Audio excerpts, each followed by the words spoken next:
کہ جو لوگ اس طرح سے استعمال ہوتے ہیں ان کے اوپر اعتماد کوئی بھی نہیں کرتا، اور ٹشو کی طرح پھینک دیا گیا ہے. اتنا ذلیل ہو کر کوئی بھی پاکستان کا چیف جسٹس ریٹائر نہیں ہو جیسے یہ ہوا ہے، اور باقیوں کے لیے نشان عبرت ہے. اس کو نشان عبرت سمجھیں اس بندے کو. اور جو آئین کی ترمیم ہوئی ہے وہ بھی آپ نے دیکھ لی ہے کہ آئین میں اگر ایسے ترمیم ہوتی ہے تو پاکستان کے عوام اس آئین پر اعتماد کریں گے؟ یہ کیا آئین ہے؟ اس کے تقدس کو، حرمت کو سمجھیں گے؟ قائل ہوں گے اس کے لیے کہ چند طاقتور لوگ ہیں جو مرضی کتاب کو موم کی کتاب بنا کر آئین کی کتاب کو جدھر مرضی چاہیں گے موڑ دیں گے، جہاں مرضی چاہیں گے ناک لگا دیں گے، ناک کاٹ دیں گے، آنکھیں لگا دیں گے. موم آئین کی کتاب کو موم کی کتاب موم کی طرح بنا دیا گیا، جدھر مرضی موڑو اس کو. یہ اس طرح کا آئین پاکستان کے فیڈریشن کو انٹیکٹ نہیں رکھ سکتا. پاکستان کے عوام کا جب مورد اعتماد نہیں رہے گا تو پاکستان کے عوام کو اکٹھا بھی نہیں رکھ سکتا. یہ آئین کے ساتھ کھلواڑ اصل میں پاکستان کے ساتھ کھلواڑ ہے، پاکستان کی سالمیت کے ساتھ، پاکستان کے فیوچر کے ساتھ کھلواڑ ہے. اور جنہوں نے یہ کیا ہے یہ اتنے احمق ہیں، ان کو سمجھ نہیں ہے. اور آپ یقین کر لیں، میں بہت سے وہاں پر موجود تھا، سینٹ میں بہت سے لوگ تھے، انہوں نے کہا یہ زیادتی ہو رہی ہے. میں نے کہا ووٹ کیوں دیتے ہو؟ کہتے پارٹی سے مجبور ہیں ہم لوگ. یہ نہیں پارلیمنٹ میں چلے جائیں کیا ہو گیا جیسے اپنی رائے ہی نہیں ہے. یہ تو حیوانوں کی طرح ہوتا ہے، بھیڑ بکریاں سے ہوتی ہیں جدھر کہاں کے لے جائیں. آپ دیکھ لیں کہ اپنے کولیگز پر زیادتی اور ظلم ہوتے ہوئے، انہیں اغوا ہوتے ہوئے، خواتین کی بے حرمتی ہوتے ہوئے، جو پارلیمنٹرین خواتین ہیں ان کو لے جائیں، وہ روئیں آ کے بیٹھ کر، ان کے ساتھ اظہار یکجہتی نہ ہو، ان کی مدد نہ کی جائے. یہ ہے آپ کی پارلیمنٹ. پاکستان کے عوام دیکھ رہے ہیں، یہ پارلیمنٹ ہے آپ کی، یہ سینٹ ہے آپ کا. لہٰذا یہ قابل مذمت ہے، اور ہر پاکستانی جو وطن سے محبت کرتا ہے، جنہوں نے یہ کیا ہے ان کی بھی مذمت بھی کرتا ہے، اور وہ بھی جواب دیں. ایک نہ ایک دن انہوں نے جواب دینا پڑے گا، دیکھ لینا. ایسے نہیں رہے گا. یہ سیاہ رات، ظلم کی سیاہ رات یہ ڈھل جائے گی، اور انشاءاللہ ہم نا امید ہونے والے نہیں ہیں. امید کا سویرا کہہ.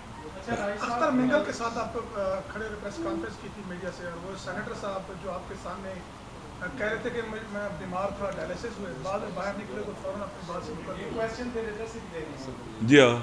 اچھا رائی صاحب، آپ نے جیسے بتایا کہ کے پی کے حکومت بھی کوئی تعاون نہیں کر رہی آپ کے ساتھ، تو آپ اس جماعت کے ساتھ اتحادی ہیں، تو اگر وہ آپ کی بات نہیں مانتے یا وہاں پہ ظلم ستم بند نہیں ہوتا تو اس اتحاد پہ بھی آنچ آ سکتی ہے؟ دیکھیں میں پہلے بتاتا ہوں، میں عمران خان کے ساتھ ہوں. جن اصولوں پر ہم نے سائن کیے ہیں وہ لکھے ہوئے ہیں ہمارے، اس پر میں جان دے سکتا ہوں.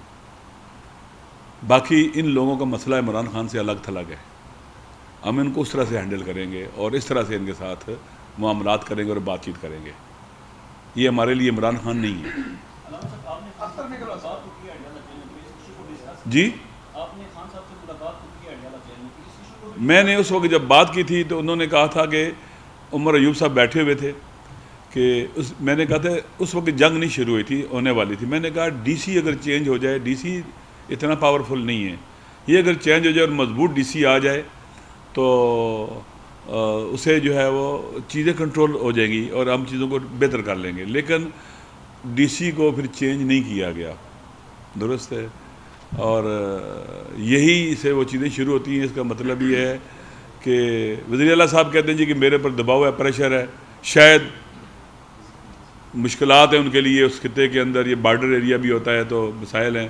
بہرحال انہوں کو لوگوں کو بتانا چاہیے کہ کون مانے اور کون رکاوٹ ہے، کون چینجز نہیں لانے دیتا.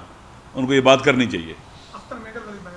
جی سب میں جب پارلیمنٹ سے سینٹ سے باہر نکل رہا تھا تو راستے میں میں نے ان کو دیکھا، السلام علیکم میرے ساتھ ان کی ہوئی، تو وہاں پر چلتے چلتے ان کے ساتھ میں کھڑا ہو گیا.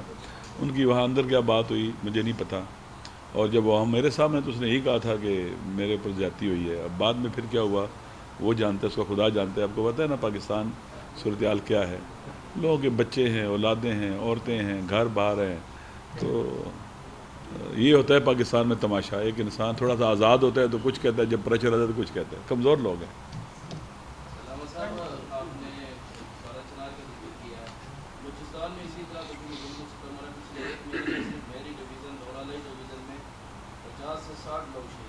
دیکھیں ایسے ہی ہے، ہم بلوچستان کے مظلوم عوام کے ساتھ ہیں. بلوچستان کے مالک وہاں کے عوام ہیں. وہاں میں جتنی معدنیات اور ریسورسز ہیں اس کے اصلی مالک وہاں کے عوام ہیں. ان کے حق پر ڈاکہ ڈالنا ظلم ہے، اور یہ ایک تاریخی ظلم ان کے اوپر ہو رہا ہے.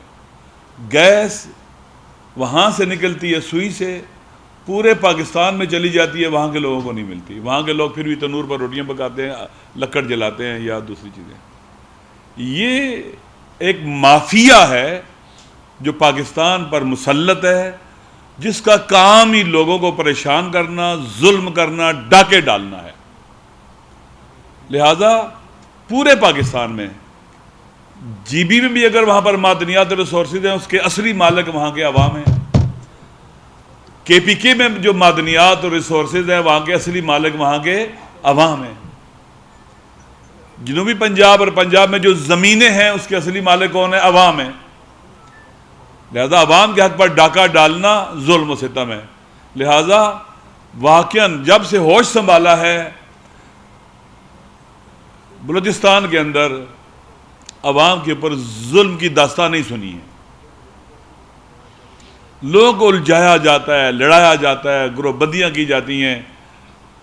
اب تقریباً میں یہ کہہ سکتا ہوں کہ وہاں پر جو روایتی لیڈرشپ تھی وہ ارریلیونٹ ہوتی چلی جا رہی ہے، اور وہاں پر نئی نسل سامنے آ رہی ہے. اور ان کو یہ سوچنا چاہیے کہ ایک خاتون لیڈ کر رہی ہے. جب ایک خاتون لیڈ کرتی ہے اور آپ اسلام آباد آتی ہے تو آپ اس کو مارتے ہیں، آپ اس کا استقبال نہیں کرتے، اس کے ساتھ بات نہیں کرتے، انگیج نہیں کرتے، مارتے ہیں. تو کوئی بھی غیرت مند جو ہوتا ہے نا، اگر ان کی خواتین کو کوئی مارے نا، اس کو وہ نہیں بھولتے، کوئی نہیں بھولتے. لہذا ہم بھی نہیں بھولیں گے.